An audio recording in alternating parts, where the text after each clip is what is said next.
రేవంత్ రెడ్డి గారు తెలంగాణ రాష్ట్ర ముఖ్యమంత్రి అయిన తర్వాత ముఖ్యంగా ఉద్యోగస్తులు చాలా ఆనందంతో ఉన్నారు. ఇది వారికి ప్రతి నెల 3వ తారీఖు లోపల వాళ్ళ జీతాలు పడుతున్నాయి.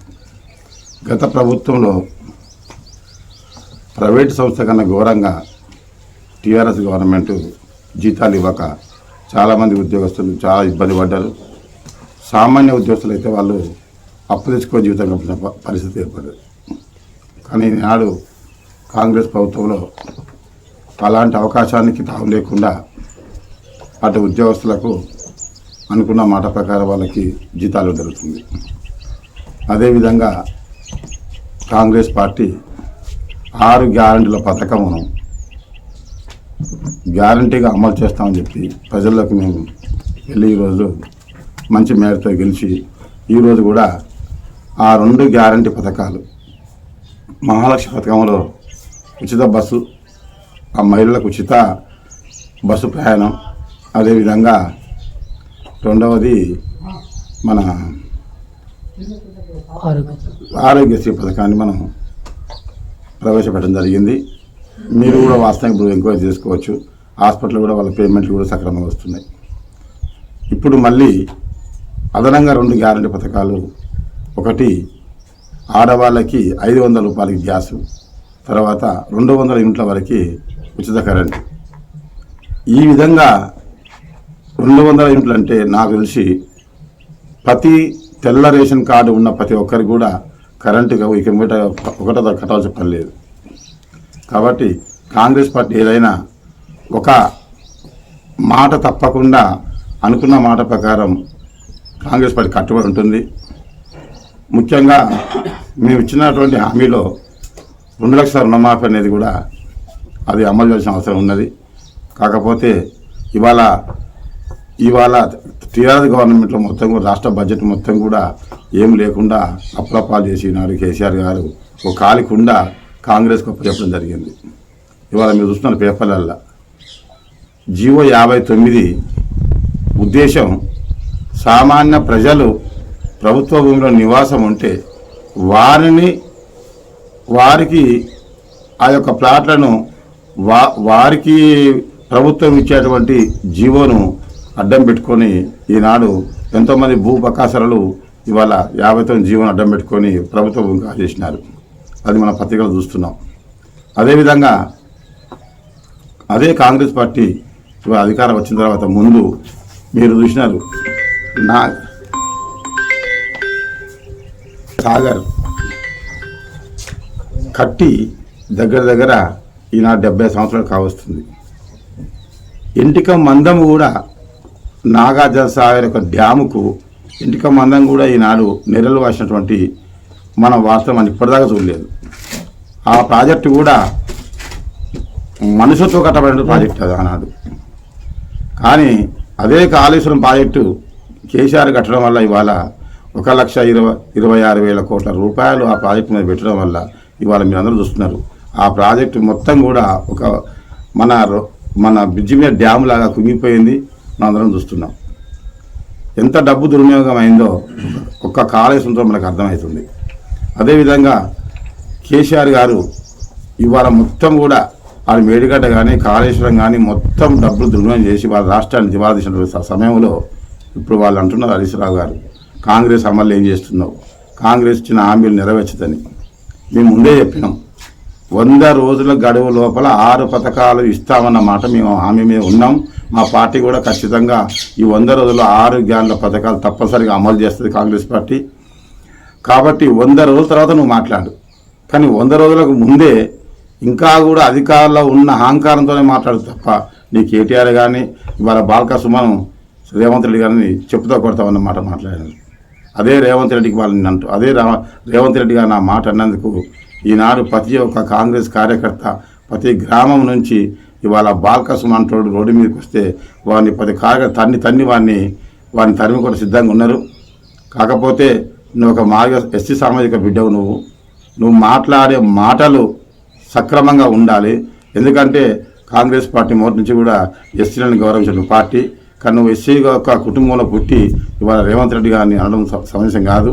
ఇక ముందు బిడ్డ నువ్వు అలాంటి మాటలు మాట్లాడితే నీకు కాంగ్రెస్ పార్టీ పెద్ద గ్రామంలో కార్యకర్తలు నీకు దేహద్రోహి చేయక తప్పదని చెప్పి నేను ఇవాళ ఈ యొక్క విలేకరుల సమావేశం వల్ల తెలియజేస్తున్నాను. అయితే కాంగ్రెస్ పార్టీ మే 9 నాడు రుణమాఫీ చేస్తా అని చెప్పేసి చెప్పింది మన డిసెంబర్ 9 నాడు గెలిచాగానే. అయితే ఇప్పుడు ప్రజెంట్ రుణమాఫీ ప్రతిపక్షాలు దీని మీద బాగా ఆరోపిస్తున్నాయి, ఒకే దఫాలు చేస్తా అని. దానికి మీ ప్రజలకు ఏ విధంగా భరోసా ఇస్తారు సార్? ఇప్పుడు మన రేవంత్ రెడ్డి ఒక మాట చెప్పినారు, మేము అధికారంలో వచ్చేసరికి రుణము ఎవరు తీసుకున్నా మాఫీ చేస్తామన్న మాట చెప్పడం జరిగింది.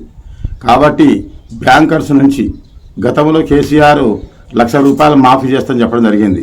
99 వరకు పత్రికలు చూసినాం, చాలామంది కూడా 50,000 నెలలకు మాఫీ రాలేదు. కాబట్టి బ్యాంకర్స్ అందరు కూడా ఒక రేవంత్ రెడ్డి గారు సూచన చేశారు, ఎవరెవరికైతే అప్పు ఉందో మొత్తం మీరు లిస్టు తయారు చేస్తారు బ్యాంకు వాళ్ళు. ఆ లిస్టు తయారైన తర్వాత తప్పనిసరిగా 2 లక్షలు ఉన్నారు మాఫీ తప్పని అమలు జరుగుతుంది. కాకపోతే కొంత సమయం పడే అవకాశం ఉంది దానికి. ఎందుకంటే మనము ఒకేసారి తొందర నిర్ణయం తీసుకోవడం వల్ల కొంతమంది పేర్లు మిస్ అయిన తర్వాత మళ్ళీ వాళ్ళకు రుణమాఫీ వచ్చే అవకాశం లేదు. కాబట్టి దాని మీద బ్యాంకర్స్ నుంచి ఎంతమంది అయితే రైతులు అప్పు తీసుకున్నారో వాళ్ళందరూ డాటాను సేకరించి ఆ డాటా ఫైనల్ అయిన తర్వాతనే ఈ రుణమాఫీ అనేది తప్పనిసరిగా మాఫీ అవుతుంది. రెండోది కూడా కాంగ్రెస్ పార్టీ గతంలో ₹1,00,000 రుణమాఫీ చేసినటువంటి చరిత్ర మీ అందరూ తెలుసు, మన రాజశేఖర్ గవర్నమెంట్లో. అదేవిధంగా ఈరోజు కూడా ఒక్క రుణమాఫీని మేము ఎప్పుడైతే అమలు చేస్తామో రేపు జరగబోయే పార్లమెంట్ ఎన్నికలు కూడా మాకు ప్రజలు ప్రభావితం పడే తప్పనిసరిగా ఉన్నది అవకాశం. ఈ రుణమాఫీ విషయంలో మాత్రం తప్పనిసరిగా అమలు చేస్తుంది కాంగ్రెస్ పార్టీ. అయితే పేదవాడికి సొంత ఇంటికలను కాంగ్రెస్ పార్టీ సహకారం చేసే అవకాశం ఉందా సార్? ఈరోజు మీరు చూస్తున్నారు, ఏ గ్రామం పోయినా ఈరోజు వరకు కూడా మీరు కూడా అన్ని గ్రామాలు తిరుగుతున్నారు, ఎక్కడన్నా ఇందిరమ్మ ఇల్లు అన్నారు తప్ప ఎక్కడన్నా కేసీఆర్ ఇల్లు అన్న మాట ఇప్పటిదాకా వచ్చిందా మీరు గమనించండి. ఇవాళ దేశం మొత్తంలో కూడా ఇవాళ మోడీ అధికారులకు ఉన్నా ఇంకొకరు ఉన్నా కానీ ఇందిరమ్మ ఇల్లు అనే నామకరణం ఉంది తప్ప ఏ ప్రధానమంత్రి పేరు ఏ నాయకుని పేరు లేదు. అంటే అర్థమైంది, కాంగ్రెస్ పార్టీ మొదటి నుంచి కూడా బీదల కోసం సేవ చేసిన పార్టీ. కాబట్టి ఇందిరమ్మ ఇళ్లను గత రాజశేఖర్ గవర్నమెంట్లో కూడా ఒక్కొక్క గ్రామానికి నేను ఇక్కడ ఎంపీపీగా సర్పంచ్ చేసినటువంటి టైంలో కూడా ఒక గ్రామానికి 50 ఇండ్లు వస్తే ఆ రోజులలో కట్టుకునే వాళ్ళు 25 మంది దొరకలేదు ఆనాటి పరిస్థితిలో. ఎన్నో ఇళ్ళు కూడా మిగిలిపోయినాయి. ఇప్పుడు కూడా రేవంత్ రెడ్డి గారి గవర్నమెంట్లో కాంగ్రెస్ గవర్నమెంట్ తప్పనిసరిగా మాత్రం ఇందిరమ్మ ఇండ్లు తప్పనిసరిగా వస్తాయి. మేము ఇవన్నీ ఇవ్వకుండా అసలు ప్రజల్లో కూడా వెళ్ళమని చెప్తున్నాం. ప్రత్యేక గ్రామాల ప్రత్యేక అధికార పాలన నడుస్తుంది సార్. గతంలో సర్పంచ్ ఈ మధ్య రీసెంట్గా ఉన్న మురికాలను మూసేసిరు అనేసి, ప్లస్ ఇంకా రోడ్ల మీదనే మట్టి పోసి సీసీ రోడ్ల మీద మట్టి పోసి బిల్లు చేసిరు అని చెప్పేసి బాగా ఆరోపణలు మీ ఊర్లో. అది ఎంతవరకు నిజం? ఒకవేళ వాటిని ఏ విధంగా మీరు సరి చేస్తారు? ఇప్పుడు మొదటి నుంచి కూడా కాంగ్రెస్ పార్టీ ప్రతి నాయకుడే కానీ కార్యకర్తలకే కానీ చేసేది ఎక్కువ, చెప్పేది తక్కువ. అది వాస్తవంగా మరి కాంగ్రెస్ పార్టీ మొదటి నుంచి కూడా మీరు ఎక్కడ చూసినా కానీ కాంగ్రెస్ వాళ్ళు చేసిందే చెప్పుకోవడానికే కొంచెం అంత ఉత్సాహం చూపరు. కానీ అదే ఒక టీఆర్ఎస్ కానీ ఇంకే గవర్నమెంట్ కానీ చేయకముందే దాన్ని చేసినట్టు చెప్తున్న విషయం ఉన్నది. ఫర్ ఎగ్జాంపుల్ ఈ గ్రామ విషయానికి వస్తే, నేను ఈ గ్రామ సర్పంచ్ అయిన రోజు అసలు ఈ గ్రామానికి అనాథపురం నుంచి కానీ అమ్మాపురం నుంచి కానీ రోడ్డు సౌకర్యం లేదు, గ్రామంలో కరెంటు కూడా లేదు. మేము ఈ గ్రామంలోకి వచ్చిన తర్వాత నేను ఒక 13 సంవత్సరాలు ఈ గ్రామ సర్పంచ్గా, తర్వాత 3 పర్యాలు కాంగ్రెస్ పార్టీ అభ్యర్థి సర్పంచ్గా సుమారు 30 నుంచి ఈ గ్రామంలో మేము కొనసాగుతున్నాం. ఇంతకే శ్రీకాంతాచారి గ్రామస్తులు అయినప్పటికీ కూడా ఈ గ్రామంలో తెలుగుదేశం పార్టీ టీఆర్ఎస్ పార్టీ కూడా అధికారం రాలేదు. మొట్టమొదటిసారిగా టీఆర్ఎస్ పార్టీ అభ్యర్థి సర్పంచ్ అవ్వడం జరిగింది. దానికి ప్రధాన కారణం మా అభ్యర్థి మధ్యలో విత్డ్రా చేసుకోవడం వల్ల, మేము ఇంకొక అభ్యర్థి కోసం చేయడం వల్ల ఈ మధ్య కొంతటువంటి చేంజ్ వల్ల మేము ఓడిపోవడం జరిగింది ఈ గ్రామంలో. మళ్ళీ వెంటనే ఎంపీటీసీ ఎన్నికల కాంగ్రెస్ పార్టీ ఎంపీటీసీ ఎన్నిక జరిగింది ఇక్కడ. రెండోది ఈ గ్రామం నుంచే మా ఎంపీటీసీనే మేము మోత్కూరు ఎంపీపీగా, నియోజకవర్గంలో 9 మండలాల్లో ఒక మోత్కూరు మండలమే కాంగ్రెస్ పార్టీ ఎంపీపీగా ఎన్నిక గెలవడం జరిగింది. ఒకటి నిన్న మా సర్పంచ్ చెప్పుకుంటున్నాడు, గత 30 సంవత్సరంలో జరిగినటువంటి అభివృద్ధిని నేను 5 ఏళ్ళలో చేసినని చెప్పింది. నేను వారికి ఒక్కటే చెప్తున్నా, గత 30 సంవత్సరాల నుంచి ఈ గ్రామానికి నైట్ హాల్ట్ బస్సు నడిచేది వచ్చేది గ్రామానికి. ఈయన పరిపాలన బస్సు బంద్ అయింది. తర్వాత ఈ గ్రామంలో నేనే సుమారు ఒక 25 నుంచి 30 బోర్లు వేయించిన ఈ గ్రామంలో మంచినీటి కోసం. ఇవాళ వాళ్ళ అధికారంలో చూద్దామంటే ఒక బోర్ కనబడతలేదు, ఒక మోటార్ కూడా కనబడతలేదు. ఇన్ని మోటార్లు ఎక్కడ పోయినా కూడా మాకు తెలియదు. అదేవిధంగా మా హయాంలోనే మేము అన్ని నీళ్ళ ట్యాంకులు ఇచ్చినాం. ఒక పెద్ద ట్యాంకు వీరి అధికారంలో దాన్ని ఊలగొట్టడం జరిగింది. దాని ప్రత్యామ్నాయం వల్ల అదనంగా ట్యాంక్ కూడా నిర్మాణం జరగలేదు. ఇంకో విషయము, మోత్కూరు మండలంలోనే కాకుండా చుట్టుపక్కల మండలాల్లో కూడా పురుషోత్తమ రెడ్డి గారు ఎమ్మెల్యే ఉన్న హయాంలోనే ఈ గ్రామంలో మొత్తం కూడా సీసీ రోడ్లు మేము ఏర్పాటు చేయడం జరిగింది. అక్కడ బీద వాళ్ళకు 9 ఎకరాల మండలం ఎక్కడ కూడా ఇవ్వలేదు, ఒక 2 పాలకు పొచ్చాడు తప్ప. ఇక్కడ కూడా 9 ఎకరాల ల్యాండ్ ఇప్పించినాం. అక్కడ కూడా వాళ్ళకి ఇల్లు కట్టించినాం. కానీ వారి ఈ టీఆర్ఎస్ ఇచ్చినటువంటి సీసీ రోడ్లు కూడా అవి మీకు తెలుసు, కేంద్రం నుంచి వచ్చిన ఉపాధి హామీ నిధుల నుంచి వస్తున్నటువంటి సీసీ రోడ్డు తప్ప కొత్త అభివృద్ధి ఏం జరగలేదు. ఈ సీసీ రోడ్లు కూడా మహామైనటువంటి సీసీ రోడ్లు ఎక్కువ జరిగినాయి. వీరు వచ్చిన తర్వాత ఎంతో కొంత మాత్రమే కొంత కొత్త కాలనీకి సీసీ రోడ్లు వేయడం జరిగింది తప్ప వీళ్ళు చెప్పేదంతా కూడా భూతద్దములు పెద్దగా చేసే తక్కువ. మేము దేవాలయ నిర్మాణాలు చేసినాం ఈ గ్రామంలో. ఈ గ్రామంలో ప్రతి దేవాలయ అభివృద్ధి నా అధికారం జరిగింది. ఇవాళ మేము గంగాభవన్ టెంపుల్ కూడా నేను ముందర కూడా ఇక్కడ కట్టేది జరిగింది. కాబట్టి మేము అధికారంలో ఉన్నాం కనుక ఏకదాటికి 35 సంవత్సరాలు ఈ గ్రామంలో మేము సర్పంచ్గా కొనసాగినాం. ఇవాళ మీరు అన్నట్టు ఈ టీఆర్ఎస్ 5 ఏళ్ల క్రితం సర్పంచ్ అయ్యింది కదా, రేపు ఎన్నికల్లో మళ్ళీ టీఆర్ఎస్ పార్టీ గెలిస్తే నిజంగా మనం గుర్తించాలి. కొత్తగా రాజకీయాలకు వచ్చిన వాళ్ళు ఎవరైనా కానీ ప్రజలు పాతవాని మీద కోపంతో కొత్తవాని ఎన్నుకోవడం జరుగుతుంది. కానీ రెండోసారి గెలిచినప్పుడే వీడు అభివృద్ధి చేసినట్టుగా ఉంటుంది కనుక రేపు వచ్చే ఎన్నికలు మీకే అర్థమవుతుంది. తప్పనిసరిగా కాంగ్రెస్ పార్టీ సర్పంచ్గా ఈ గ్రామం నుండి తప్పనిసరిగా గెలిపిస్తాం. అదేవిధంగా నేను ఎస్సీ వాళ్ళలో ఎంతో పెద్ద మోరోడిగా కట్టించి ఆనాడే మొట్టమొదటి ఎస్సీ వాళ్ళు మేము డ్రైనేజ్ స్టార్ట్ చేసినాం, కట్టించాం. వీరు అధికారంలో ఈరోజు ఆ మూరు మూసేసిండు ఎస్సీ కాలనీలో. మీరు చూస్తే కూడా మీకు అర్థమవుతుంది. కాబట్టి మనం ఒక మండల కాంగ్రెస్ పార్టీ అధ్యక్షునిగా మాజీ ఎంపీపీగా నేను ఒక విమర్శించడం అనేది కూడా నాకు తాగిన స్థాయి కాదు. కాబట్టి ప్రజలకు అన్ని తెలుసు. ఇవాళ ప్రజలు అభివృద్ధి చేస్తే రెండోసారి ఓటేస్తారు, అభివృద్ధి చేయకపోతే ఇంటికి పంపుతారు. తర్వాత ఈ మధ్యకాలం మీరు చూస్తున్నాం టీఆర్ఎస్ వచ్చిన తర్వాత ఎవరో గతంలో ఒక వ్యక్తి చనిపోతే చాలామంది వెళ్ళేవాళ్ళు, పరామర్శించేవాళ్ళు, వచ్చేవాళ్ళు.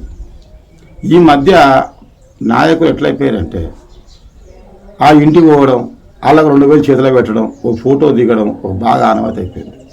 నువ్వు ఇచ్చే 2000 ఆ కుటుంబానికి కనీసము ఒక చిన్న కార్యక్రమం కూడా ఉపయోగపడవు. కానీ ఏం చేస్తున్నారంటే ఈ నాయకులంతా ప్రజలల్లో మీడియాను వాడుకుంటూ డబ్బులు ఇవ్వడం, ఫోటో దిగడం మీరు బాగా చూస్తున్నారు. ఇలాంటి డబ్బులు ఇచ్చి ఫోటో దిగి కొంతమంది జనాన్ని కూడా మభ్యపెడుతున్నారు. అది కాదు మనం చేయవలసిన కార్యక్రమం. ఆ కుటుంబానికి న్యాయం చేయడానికి మనం మీడియా చెప్పుకోవడం కాదు, ఆ కుటుంబాన్ని న్యాయం చేస్తే ఆ కుటుంబం మనకు గుర్తిస్తుంది. కాబట్టి ఇప్పుడు వాస్తవం చెప్పాలంటే ఇక చివరికి ప్రతి నాయకుడు కూడా మీడియాను ఉపయోగించుకోకపోతే అది బూడిద పూసిన పన్నీరు అవుతుంది. ఇది మాత్రం వాస్తవం. మేము కూడా దీన్ని కూడా గుర్తించినాం. కాకపోతే మీడియాని మనం నిజంగా మనం చేసి మీడియా దృష్టి తీసుకోకపోతే అది అందరు కూడా ఇదిగా ఉంటుంది. చేయకుండా మీడియా దృష్టి పోయినా కానీ ఎప్పుడో ఒకనాడు ఆ మీడియా వల్లనే ఎంతమంది మీడియా వాళ్ళ పైకి ఎదిగారో, చేయకపోతే ఆ మీడియా వాళ్ళ కింద పడడంలో మనం చాలామంది చూస్తున్నాయి వాళ్ళు. కాబట్టి ఇదే కేసీఆర్ కూడా తెలంగాణ ఉద్యోగంలో మీడియా ఎంతో ఇదిగా వాళ్ళని అవి కేసీఆర్కు ప్రమాదం పట్టింది. కానీ వాళ్ళ మీడియా వాళ్ళకి ఏం చేసిందంటే మాత్రం అది నేను చెప్పాల్సిన అవసరం కాదు. వాస్తవంగా మీడియా పత్రిక వాళ్ళకి తెలుసు. మీ ఎమ్మెల్యే మధు స్వామి గారు అధికారంలోకి వచ్చి 50 రోజులు దాటింది. మీ మండలానికి ఎంత నిధులు తీసుకురాగలిగారు మీరు? నిజంగా ఒక మాట చెప్పాలంటే మా ఎమ్మెల్యే నిజంగా ప్రజల ఎమ్మెల్యే. ఇప్పుడు టీఆర్ఎస్ గవర్నమెంట్ ఎమ్మెల్యే గారికి పోవాలంటే ఇదే గతంలో గాదర్ కిషోర్ దగ్గరికి వెళ్ళాలంటే ఎమ్మెల్యే గారి ఇంటికి పోయి ఈయన 2 గంటలు బయట నిలబడితే ఎమ్మెల్యే గారు 10ంటికి వచ్చారు. కానీ వాళ్ళ నిజంగా చెప్పాలంటే మా ఎమ్మెల్యే గారు ఏ టైంలో ఫోన్ చేసినా మీరు వాళ్ళ ఇంటికి పోయి చూస్తున్నా అర్థమవుతుంది. ఎంతమంది రాని వాళ్ళు ఆప్యాయంగా వాళ్ళతో మాట్లాడడం, వాళ్ళ సమయం తెలుసుకోవడం. కాకపోతే ఆయన కొత్తగా ఒక గతంలో 23 ఏళ్ళు టీఆర్ఎస్ పార్టీలో పనిచేసిన వ్యక్తి ఈనాడు కాంగ్రెస్ పార్టీ రావడం జరిగింది. వాస్తవంగా వారి కాంగ్రెస్ పార్టీలో ఇంకా చాలామంది కూడా పరిచయం లేకున్నా అందరికీ అన్యోన్యంగా ఉంటూ ప్రతి కార్యక్రమాన్ని మా దృష్టికి తీసుకొస్తారు. ఈరోజు వారు చెప్పినట్టుగా మీకు నడుచుకుంటున్నాం. ఫర్ ఎగ్జాంపుల్ గెలిచి వారు 50 రోజులు కాలేదు. మా మోత్కూరు మండలం ఇవాళ 65 లక్షల సీసీ రోడ్లు కూడా ఇవాళ మంజూరు కూడా అయినాయి. వాళ్ళు కూడా ఇవాళ ఎప్పటిలో కూడా కార్యక్రమం కొన్ని గ్రామాల పనులు మొదలు పెడుతున్నాం. ఫస్ట్ రాగానే అన్ని గ్రామాలకు సిమెంట్ రోడ్డు శాంక్షన్ చేయడం జరిగింది ఎన్ఆర్జెస్ కింద. అదేవిధంగా ఇప్పుడు ఉత్తమ్ కుమార్ గారి నుంచి కూడా కొన్ని నిధులు తీసుకొచ్చి వాళ్ళ మన కాన్స్టిట్యూన్సీలో వాళ్ళు శంకుస్థాపన కార్యక్రమం చేస్తున్నారు. అదేవిధంగా మీరు కానీ వీనికి చరిత్రలో చెప్తున్నా, ఈరోజు రేవంత్ రెడ్డి గెలవగానే ఒక నియోజకవర్గాన్ని 10 కోట్ల నిధులు మంజూరు చేయడం అంటే ఇది ఆజమాయిషి విషయం కాదు. ఇవాళ రేవంత్ రెడ్డి గారిని కూడా ఇవాళ ఒక నియోజకవర్గం 10 కోట్లు వాళ్ళు శాంక్షన్ ఇచ్చినందుకు కాంగ్రెస్ పార్టీ తరఫున కూడా ముఖ్యమంత్రి గారికి కూడా ధన్యవాదాలు చెప్తున్నాను.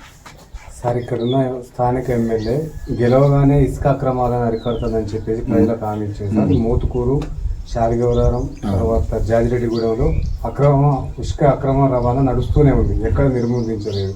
ప్రజలు ఇప్పటికి కూడా బాధపడుతున్నారు సార్. అది అవాస్తవం మీరు చెప్పేది. ఎందుకంటే ఒక్క లారీ నాకు ఎన్నికల ముందు ఎన్నికలు అయ్యేటప్పుడు కూడా అనాదిపురం నుంచి కానీ మోత్కూరు నుంచి కూడా నెంబర్ ఆఫ్ లారీలు పోయినాయి. ఇవాళ మీరు ఒక్క లారీ కూడా ఇసుక లారీ పోవట్లేదు. కాకపోతే కొంతమంది గ్రామంలో ఇప్పుడు ప్రతి ఒక్కరు ఇల్లు కట్టే వాళ్ళకి ఇసుక అవసరం. ఇసుక లేకుండా ఇల్లు కట్టలేము. కాకపోతే గ్రామంలో ఉన్న వాళ్ళు గ్రామం కోసం ఏమైనా ట్రాక్టర్ ద్వారా ఇసుక తెచ్చుకుంటే తప్ప నీకు మండలం దాటి మాత్రం ఎక్కడ కూడా ఇసుక పోయే ఆనవాయితీతో మా దృష్టిలో లేవు. అందులో కూడా ఎమ్మెల్యే గారు కూడా ఖచ్చితంగా చెప్పారు. మీరు చూసే ఉంటారు, ధర్మారంలో ఎమ్మెల్యే గారు దగ్గరుండి కూడా ఆ రోడ్డు కూడా కూడగొట్టినారు. ఎమ్మెల్యే గారు పదే చెప్తున్నారు, నేను మాత్రం నా అధికారులు మాత్రం ఇసుకను మాత్రం ఎట్టి పరిస్థితుల్లో మన ప్రాంతం తరలించని చెప్పిండు. కాకపోతే రేపు ప్రభుత్వ పరంగా రేపు ఇంధనం ఇండ్లు వస్తాయి, ఇవాళ సిమెంట్ రోడ్లు వస్తున్నాయి. సిమెంట్ రోడ్లకి ఇసుక కావాలంటే తప్పనిసరిగా మన దగ్గర తీసుకోవాల్సిన అవసరం ఉన్నది. కాకపోతే దాన్ని అధికారులతోటి మన ఎంఆర్ఓ గారి పర్యవేక్షణలో ఎంత ఇసుక అవసరం ఉన్నదో అది ఏదైనా ఉంటే స్థానిక వాడకం తప్ప బయటికి ఇసుక పోయే ముచ్చట్లేదు. ఎమ్మెల్యే గారు అందులో 100% మాత్రం అది ఇసుక విషయంలో మాత్రం చాలా వ్యతిరేకంగా ఉన్నారు. ఇసుక మాత్రం వాళ్ళ ఎట్టి పరిస్థితుల్లో వాళ్ళ హయాంలో మాత్రం మా యొక్క కాన్స్టిట్యూషన్ దాటి మాత్రం ఇసుక మాత్రం బయటికి పోదని నిఖచ్చితంగా చెప్తున్నారు. అయితే గతంలో బీఆర్ఎస్ పార్టీ నుంచి మీ మండలంలో ఏమైనా చేరికలు జరిగే అవకాశం ఉంది సార్ ఈ ఎలక్షన్ల ముందుకు? జరుగుతాయి. చాలామంది కూడా ఒక్క మాటలో చెప్పాలంటే మీరు వాళ్ళు ఆశ్చర్యపోతారు. గతంలో రైవల్స్ ఉన్నటువంటి విలేజ్, ఫర్ ఎగ్జాంపుల్ మా గ్రామం రైవల్స్ ఉన్న గ్రామం ఇక్కడ. అలాంటి వాళ్ళు మాకు పూర్తిగా వ్యతిరేకత 20-35 ఏళ్ళ వ్యతిరేకత ఉన్న వాళ్ళు ఎన్నికల టైంలోనూ ఎన్నికలు అయినాకనో మా ఎమ్మెల్యే గారు వచ్చుడు మేము పాట చేస్తామని కూడా చాలామంది చేరుతున్నారు. కాకపోతే కాంగ్రెస్ పార్టీ నేను మాత్రం ఒక మండలపాటి అధ్యక్షునిగా ప్రతి ఒక్క బీఆర్ఎస్ ఎవరు వచ్చినా కాంగ్రెస్ పార్టీలకు ఆహ్వానిస్తాం. ఇందులో ఎందుకంటే మామూలు కార్యకర్తలు ఉంటారు, ఎంతోమంది ఉన్నారు. కాకపోతే పార్టీ కూడా మాకు అభివృద్ధి జరగాలి, మా పార్టీ కూడా కొంచెం విశాలంగా ఉండాలని మేము కోరుకుంటాం. కనుక ఎవరు బీఆర్ఎస్ కానీ బీజేపీ కానీ ఎవరు వచ్చినా కానీ కాంగ్రెస్ పార్టీలో మేము చేసుకుంటాం. కాంగ్రెస్ పార్టీ సిద్ధాంతం వాళ్ళు పనిచేస్తేనే మా పార్టీ వస్తుంది తప్ప వాళ్ళ పద్ధతి ప్రకారం లేకపోతే కూడా వాళ్ళని బయటికి పంపుతాం. అదేవిధంగా ఇంకొక విషయం చెప్తున్నాం, ఎవరిని మేము పార్టీలో చేర్చుకున్నా ఆ గ్రామ శాఖ అధ్యక్షుని అనుమతి లేకుండా మాత్రం మేము కాంగ్రెస్ పార్టీలో మాత్రం జైన్ చేసుకోం. ఇది నిక్కసరి మా ఎమ్మెల్యే గారు చెప్పేటువంటి మాట. ముఖ్యమంత్రి గారు కూడా ఈ మాట చెప్పినారు. ఒకరు చేరేది ఉంటే ఆ గ్రామంలో గ్రామశాఖ అధ్యక్షుని సమావేశం ఏర్పాటు చేసి వాళ్ళ అనుమతితోటి మ్యాక్సిమం కూడా మేము బీఆర్ఎస్ పార్టీ నుంచి మాత్రం అందరినీ కూడా మా పాట తీసుకొని బీఆర్ఎస్ పార్టీ లేకుండా చేయాలనేటువంటిది మా యొక్క దృక్పథం చెప్తున్నాం. అయితే ఫస్ట్ నుంచి కాంగ్రెస్ పార్టీలో ఉన్న నాయకులు ఒక అపోహ ఉంది సార్, కొత్త మళ్ళీ బీఆర్ఎస్ పార్టీ నుంచి వచ్చి జాయిన్ అవుతారు, మళ్ళీ టికెట్ ఆశిస్తారు, పాత్రలకు అవకాశం దొరకదు ఒక అపోహ ఉంది. దాన్ని మీరు ఏ విధంగా గమనిస్తారు సార్? ఒక్క మాటలో చెప్పాలంటే నేను మాత్రం ప్రజల్లో ఉన్నటువంటి వ్యక్తి ఎవరైనా కానీ ప్రజలకు సేవ చేసిన వాడు ఏ పార్టీలో ఉన్నా ఇంకో పార్టీ పోయినా తనకు కొంత అవకాశం కూడా కల్పించాల్సిన అవసరం ఉన్నది. ఇప్పుడు కొంతమంది సొంత పార్టీలో ఉండి కూడా వాళ్ళు ప్రజలకు ఎలాంటి ఉపయోగం లేనప్పుడు కూడా మరి మనం కూడా పార్టీ కూడా గుర్తించాలి. కాబట్టి ఇప్పుడు అవతల పార్టీలో వచ్చిన వాళ్ళు నిజంగా వాళ్ళు ప్రజల్లో ఉండి మంచి వర్తున్నటువంటి వ్యక్తులు వాళ్ళు ప్రజల్లో గెలిచే అవకాశం ఉన్నప్పుడు కాంగ్రెస్ పార్టీ కూడా వాళ్ళకి అవకాశం ఇస్తూ కూడా పాత కాంగ్రెస్ వాళ్ళకి ఇబ్బంది లేకుండా పాత కాంగ్రెస్ వాళ్ళని మ్యాక్సిమం వాళ్ళకి అవకాశం కల్పించుకుంటూ కొత్తగా వచ్చే వాళ్ళు కూడా కొంత అవకాశం ఇవ్వక తప్పనిసరిగా అది ఏదున్నా కానీ పార్టీ హైనాయకత్వం బట్టి మేము నడుచుకుంటాం. అయితే రానున్న సర్పంచ్, పార్లమెంట్, స్థానిక సంస్థల ఎలక్షన్లలో మీ మండల ప్రజలకు మీరు ఏం చెప్తా అనుకుంటారు సార్? మేము ఒకటే అంటున్నాం, కాంగ్రెస్ మేము ఇచ్చేటువంటి 6 గ్యారెంటీతో పాటు సామాన్య ప్రజలకు ఎల్లప్పుడూ మేము వాళ్ళకు అండగా ఉంటూ సామాన్య ప్రజలు అభివృద్ధి కోసం పాటుపడి తప్ప ఉన్నత వర్గాలు న్యాయం కాకుండా మీరు కాంగ్రెస్ పార్టీ మోటించుకుంటే ఇవాళ మీరు చూసినారు. ఇవాళ కరెంటు మీటర్లు 200 యూనిట్ల విషయంలో వచ్చినప్పుడు మేము రేషన్ కార్డుని తీసుకుంటున్నాం పార్టీగా. కాబట్టి ప్రజలకు ఎప్పుడైనా ఎల్లవేళ్ళ ఉంటూ ముఖ్యంగా కాంగ్రెస్ పార్టీ తరఫున పాఠశాలల అభివృద్ధి విషయం కానీ తర్వాత గ్రామంలో ఉన్నట్టు ఉపాధి హామీ పథకాన్ని, ఎందుకంటే అది ప్రవేశపెట్టిన సోనియా గాంధీ ఆనాడు ఉపాధి హామీ పథకాన్ని మరింత పకడ్బందీ చేస్తూ మన ప్రజలకు ఎల్లవేళ్ళ అండగా ఉంటూ రేపు జరగబోయే పార్లమెంటు కానీ గ్రామ పంచాయతీ ఎన్నికలు కూడా కాంగ్రెస్ పార్టీని అత్యధిక మేరతో గెలిపించుకుంటామని నేను అంటున్నాను.